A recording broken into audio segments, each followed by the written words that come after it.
if you hate autotune or pitch correction, but you enjoy listening to AI music, like you derive joy listening to AI music, you are a hypocrite. If you hate autotune, like you enter studio and your producer is trying to pitch correct your vocals, he's trying to put autotune to your vocals, and you hate it, but you enjoy listening to AI music, you're a hypocrite. You're a witch. Place your hand and say Now the question for this particular video is autotune before processing or processing before autotune. Which one works better? There's only one way to find out. Let's listen to these vocals with or without autotune. Let's just see how autotune works, whether before the processing or not. Let's listen to these vocals. She's got a smile of an angel, holding the keys to my heart. She is the epitome of beauty. Oh no, without scar. She's got a smile of an angel, holding the keys to my heart. She is the epitome of beauty. Oh no, without scar. So let's do a quick sweep before and after. Holding the keys to my heart. Holding the keys to my heart. Holding the keys to my heart. Holding the keys to my heart. Holding the keys to my heart. As you can see, the vocal sounds much better when you add autotune to it. It tunes the vocals in alignment to the beat. So it's musical. It adds melody to the vocal. Autotune is very good and very necessary depending on the artist. If some artists say they don't want autotune, please respect their opinion. And when they come back again and say, please come and touch it again, charge them. It's very simple. That's what I tell my students. Is it your client's satisfaction or your ego? If your client says, I don't want autotune, respect them and don't put autotune. If you go behind their back and put autotune, that is very bad. Even though you know that's the right thing to do, you're a very wicked individual. Artists or client privileges should be respected. They don't want it, they don't want it. You must respect your client's opinion. Their satisfaction comes before your ego. You hear me, ba? There is no right way or wrong way to use autotune. This is the way I ends beats use mine. So don't come and judge me. So like you're seeing on the screen right now, you see I have my retune speed on 0 and I have my flex on 82. So you can set up the key scale of the vocals. Low male is for those who have Burna Boy kind of vocals. Generally, alto and tenor will do very fine. Then you humanize. I don't know why you're touching this. Leave it at natural now. You want spoil them? So this is it for autotune setting. The question now is it better before processing or after processing? As you guys can see, I have my autotune in the middle of the processing. Whether before or after, I just choose a balance. We're going to be listening to it at the beginning, then listening to it after the processing, then listening to it at the middle. Let's see which one works better. She's got a smile of an angel, holding the keys to my heart.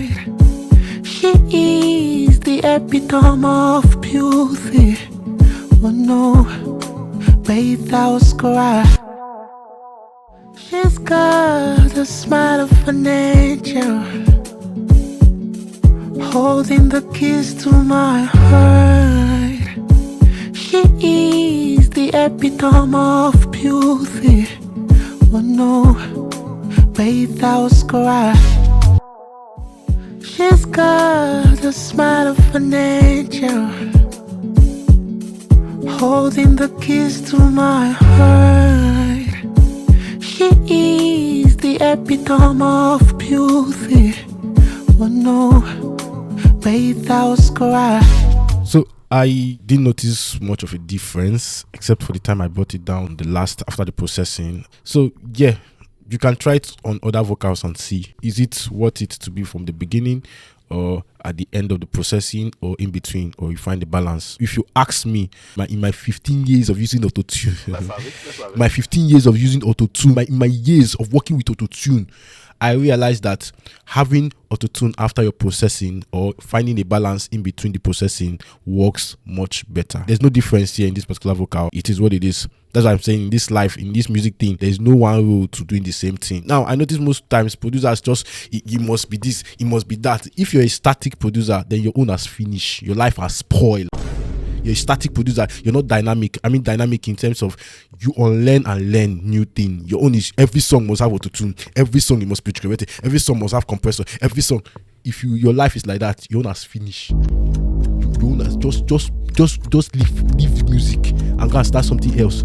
At least charcoal is permanent. There's no one way to using auto-tune, whether before processing, after processing, or in between. But generally, we've noticed that using auto-tune in the vocal helps the vocals to be aligned or to be tuned properly to the whole project or to the music itself. You see the difference between the auto-tune and without the auto-tune. You can tell, except your ear they pain you.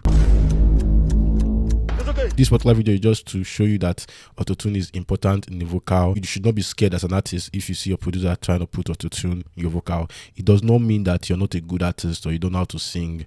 It just means that your vocals needs more enhancement. Less is more. So if you're going to put makeup, you put less. Not the ones that your face is orange, be fair, then your neck is. So the same thing with autotune. Make sure that you're using it less. It's not going to override the artist's vocal. Naturality is what makes the vocal unique. That is what we're trying to do. That's what we're trying to preserve. In all of these things, if you work with me, if you're watching my videos, you realize that this guy is trying to preserve a natural vocal. If you hear me sing now and I sing real life, there will be no much difference except the enhancement, so that your artist does not sound like Akon on Spotify and Portable on stage. What's going on here? So yeah, like I said, try to explore. If you're not an exploring producer or artist, you would never find out some certain things in music. Music is all about trying out new things. It's not about watching YouTube tutorials. It's trying out new things. Sit down, check this plugin, check it, look at it out. So in our next video, we're going to be talking about compressor, because right now we are done with anything that has to do with pitch, comping, tone, and the rest of them all. And then we talked about background noise in our previous video, and we fixed background noise. Somebody talked about expander, and this thing, we'll try that in one of our videos so that we can actually see what it does, the difference between S expander and then NS1. So, but there's somebody that said let's use C1 before you record. Please, if I ever catch you in this life that you put C1 while you are recording, like C1 gate, noise gate, while you are recording the vocals, if I find out in any world that you put noise gates before recording while you're recording the vocals, I will trace you, I will locate you, and I will lock you up, and I will deal with you. I will make sure you spend eternity in jail, so that now when you finish, you don't have access to bring back some of the vocals the noise gate has eaten. Then if you try mixing now and the vocal is sounding somehow robotic and chopped, then you now begin to ask the artist to come back again and record again because of your own ignorance, your own dubious attitude. Like and share, comment, and don't forget to follow for more videos like this. Yeah, don't forget to tag that producer. I told you guys before, some producers, they don't know that work. Somebody commented under my comment section that we should put C gate, we should put noise gate while you're recording.